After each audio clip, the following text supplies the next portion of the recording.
Thank you, Acting Deputy Speaker. Well, there's been a lot of talk today in this chamber already, but I'll go back on the inland rail cuts and what it means for my area of the Hunter. So, previously to coming to this place, I was working for the Port of Newcastle, and we were working on the container terminal because it was such an important piece of infrastructure for the Hunter. Because what you see is any time you get a container terminal gets to a million TEU, you see year-on-year economic growth of 1.5% above national growth, just by the innovation. I think it's the agglomeration effect. It's quite a strange name that sees that happen.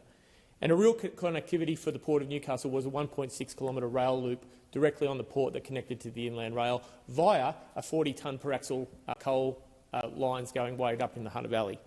The cut of the Narrabri to Narromine, $6.5 billion from this budget, means that is dead. That connection will no longer take place. The connection to the central west and the northwest of this state will no longer happen. We will see a business case hit to the Port of Newcastle where they actually spend $2 billion building the thing to make Australia shipping more efficient. So the whole thing's in doubt because of this cut. And the government can say that it was going to cost $45 billion and it wasn't a business case, but that section, Narrabri to Narromine, was so important. They've cut 6.5.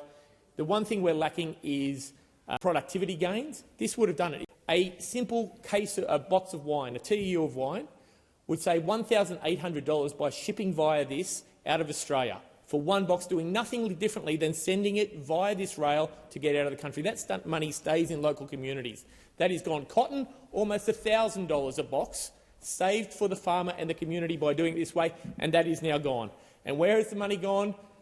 $500 million to walkways and cycleways, $695 million to the high-speed rail that would never be built. If we want productivity gains, we have to do the hard things that do the right thing.